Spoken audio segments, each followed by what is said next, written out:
Hello everyone, good morning. This is my last full week of elementary school on food experience. So I'm so tired.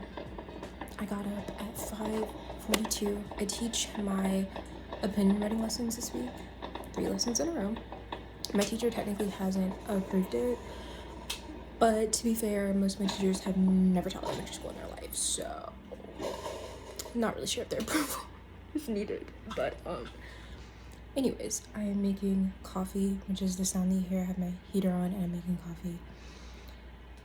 So I'm gonna try to get out of here pretty early, at least by 6:45-ish. I think I still have to pick out what I'm gonna wear. I still have to wash my face, do all of that.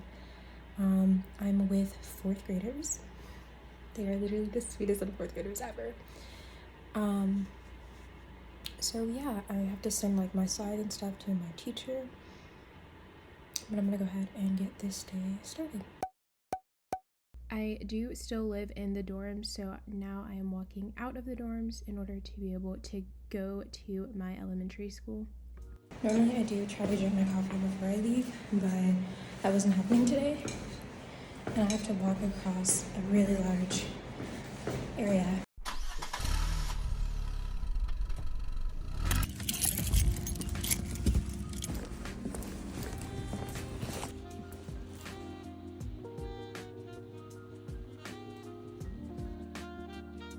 I did get here really early. I got here at 7:20 and the teacher and co-teacher are still not here.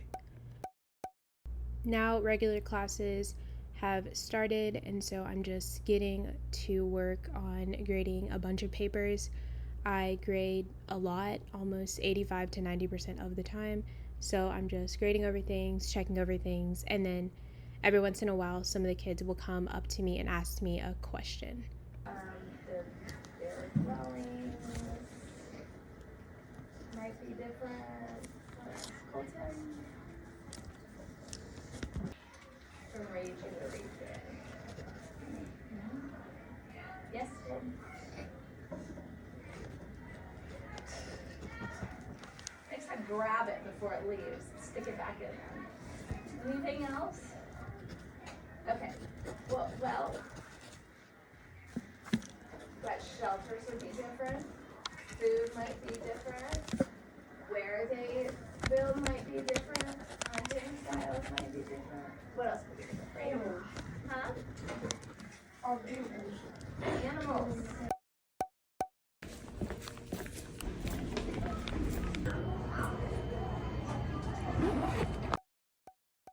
So recess time. So block 2, this is what we're in right now. You will be coming to block 2 from 12:30 to 1:30. Yours will say, some of yours will say writing. So you have writing with your homeroom teacher after this class. Say tomorrow, you need to listen to me. This is the class code. Up here at the top of the sheet. Okay, it's right there. So what I do from here is I come and you won't be able to log on early. If it says 12:30, don't even. Leaving now. Okay, so I'm out, I'm back. Normally I leave by 3:10, but today I left by like 2:47, which is the most I've ever left today. Something happened that I'll talk about later in another time. Something not good. Anyways, so I just made me some coffee because I'm really exhausted and I have a lot to do today. I have a therapy appointment and also have to meet with my professor from last year about math to get some math concepts because I have to take the 3rd test because I didn't do good. I didn't make an average of 76, which is the requirement in my school of 2 of the tests because my teacher is never teaching. But I just don't learn at the pace that she teaches, all the errors that she makes when she teaches. So we're gonna pray about it, we're gonna pray for her. But anyways, so I'm gonna shower really quick and I will talk about how the school day went when I'm putting on my skincare. So hopefully I'll have time to do that because I put on like nightly skincare and stuff like that. And I'll just kind of go over like what it was we were actually doing today, what's normally the schedule, and just catch you guys up after I take a shower and everything. Hey got to the school very earlier than I normally do. We are expected to be there by at least 7:30, and I left in time to be there by 7:20. So I came in and my teacher was not there, which is fine, honestly. And I went into her classroom. She does reading and social studies because they co-teach. And then I went into the math and science teacher's room, and she wasn't in there, so I just assumed maybe they had like an early meeting or like whatever. Pretty much our day works by, they do just kind of like a fun morning work. Normally she tries to make it fun. They do like a fun morning work. This time they had an option. They could play Uno, they could play cards, they could build things. It was about 6 different options, I believe, that the kids could do. They come in at 7:40 and school starts at 8 o'clock. So they normally write their name on the board to choose their lunch option, because they calculate that on how many plates they need to make for each lunch choice. So I just walked around and I was making sure that everybody knew what to do. They like put up their folder, sharpen pencils. It's a whole routine. And I just kind of went around and was making sure they were doing what they were supposed to do. I was talking to them, asking them how their weekend was, reminding them to make their lunch choice, just things of that nature. And they had social studies, and my teacher really didn't feel good, so I had them read, and then she came back in and finished the rest of the teaching because I had no idea what they were learning in social studies. So social studies is not long until their specials. Today they had library and PE. I always forget to pick them up at like 9:15. I always go at like 9:20 or 9:18. I always forget every single time. The library teacher is very, very sweet. She's so sweet. Amazing. Everything you want for a librarian teacher, to be honest, at this point. I'm going in with another treatment, but this is a retinol treatment that doesn't need much. So I always take them to specials every day. If my teacher is well or unwell, like I'm always taking them to specials. I normally take them to specials by myself, which they're learning to kind of be quiet in the hallway with me.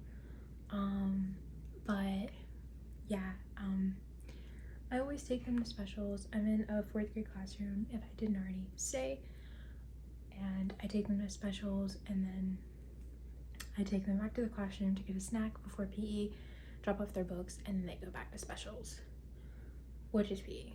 And during that time, she normally has so much for me to grade. So I was like grading a bunch, going over my lesson plan that I'm teaching the rest of this week, which is opinion writing. And so that's what I was doing, and she had me filing things, told me I might need to put in grades for Power School. And then one of the kids walked in very, very upset, and it's a kid of color, and I just kind of assumed that he got a whooping because he genuinely seemed very upset, but then he told me he was in pain, and he's not the type of kid that would just cry about his leg hurting. So I was just like, oh, because in 4th grade I used to get beat all the time, and it would just be like, I'm getting beat because like if you ask me what was wrong, I have nothing to tell you because I got beat. Like, this is normal for me at this point. Like, you get beat and you don't like complain to like people about it, because if you do and they find out, then you're gonna get in even more trouble, and that's just how that goes. But it was really sad. So I was working on my opinion writing while filing papers, and then we had our regular block 1. I wasn't in there for the first one. I went in for math, and they were learning fractions, or not fractions, factors, and basically what multiplies, the factors of 2, what gives you what, you know. Multiples, I think, is the technical term for it. Okay, so I didn't get much of how math went, and then after math is always lunch, which I did get a little bit of walking up to the lunchroom. So there's always lunch after that, and then directly after that there is recess. So we had recess, and then we went back inside to do block 2, and we basically just did reading centers. They're reading this book called The Witches, and then the other center was doing another thing. The kids that we are accommodating for with the 504 plan are doing another thing. And so it just kind of went in circles, and I was getting all the chargers ready because there may be a snow day tomorrow. So I was getting all the chargers ready. It was it was horrible. It was so bad that the kids were walking around thanking me for taking out the plugs because it was an absolute mess. And that took at least an hour to get all of those unplugged. I was doing that for a long time, wrapping it up, getting it out the little slot thing, as well as unplugging everything. And then I had to go find their cubbies and put it in the cubby. And then I went to go get the leaves. They did this fall leaves activity. I went to go get the leaves to put it back, hand it out to people. So many people didn't know which was there, so I ended up just throwing a lot of them away because they didn't have a name on it, or I couldn't find the other piece of it. But I did ask them to come look if they didn't get one, just to make sure. So that happened, and it was a very on the go type of day, as it mostly is. If we have a snow day tomorrow, the schedule is we come in at 10, and I would still teach my lesson at 1:30, but I would do it on Zoom. The kids don't have to come to the school, but the teachers and interns are expected to come to the school if the weather allows them, and they teach from their classroom with a snow day, which I'm honestly nervous about because I feel like even if I come in, she's gonna have me doing stuff non-stop. Just a lot of the times I'm organizing, or I'm cleaning, or I'm a janitor basically. I don't know. I'm always doing something that, again, I don't get paid for, which is fine because it's a free internship. Free 99. All of our internships are free 99. We have to get at least 70 hours, I believe. We go for 2 weeks at the elementary school, we switch, and we're in our regular college classes. It's just becoming a lot of things that's going on. We're doing a TPA, which if your school does that, I am praying for you because I'm unwell from it. So that's just what we did. And then towards the end of the day, a situation happened which I wasn't okay with. The teacher basically pulled my hair, and that's a whole other conversation that I'm about to have another time. That was amazing, actually. But I'm just always so tired. Like, I literally am so drained, and I'm having to do so much other stuff that doesn't have to do with actual teaching, which is taking away from time interacting with the kids. If I'm always grading, I'm always doing this, I'm always doing that. And it's like, I know we're there to kind of like help them, but we also need to be helped too. And so we do spend a lot of time just kind of doing stuff that has nothing to do with like small group work, or like, yeah, I mean, like, I know it's like grading and all of that, but and sometimes I'm really so upset and I'm so stressed out from everything that we have to do that it's better for me to just grade and just bury my head in papers. But sometimes I really do want to interact with the kids and do things with the kids, but I can't because I am having to do so much grading. But it's fine. I think that's something that a lot of people don't talk about, is how, to me, it seems like there's no in between. You either have a teacher, well, I know some teachers that even made they make their interns grade at lunchtime, so they get no break. So I feel like a lot of the times there's no in between. You either grade nonstop, or your teacher is laid back, don't grade that much, I don't want you doing all that, just spend time with the kids, walk around and spend time with the kids. And I think for my math class, I get to interact with the kids the most because that teacher specifically is always just like, just spend time with the kids. Like, she doesn't want me grading things, she doesn't even really want me passing out things, she just wants me spending time with the kids, which is great because that's what I'm there for. I know how to grade a paper. I just do. My nails are completely falling apart because this is how stressed I am to using my hands. They never break. I'm either just not getting enough vitamins or vegetables in, or the semester is breaking me, so that's great. But that's basically how today went. I have a tutoring session at 8, so I'm gonna try to take a quick nap, take pictures of everything, email it to her, and then get on Zoom. And then I also have some stuff for work that I have to do, fill out some forms. And I also still have to go over my opinion writing because I'm probably gonna wake up at 4 or 5 in the morning to just go over my opinion writing. I feel like my lessons go best when I stay up at night thinking about how my lesson plans are gonna go, just making sure I have that structure, and then I teach it. I think that it goes very smoothly when I do that. I'm only teaching for 30 minutes, so it shouldn't be that bad. But if it is online, it will be a bit different, but it'll be fine. So, yeah, excited for tomorrow morning to see what happens, how the chips fall. as far as if we have a snow day and I'm doing everything on Zoom, or if we're doing things in person. Literally, if it's just a 2-hour delay and we're doing things in person. So I guess we'll see how that goes. Thing was so cool, but lately you've been acting brand new.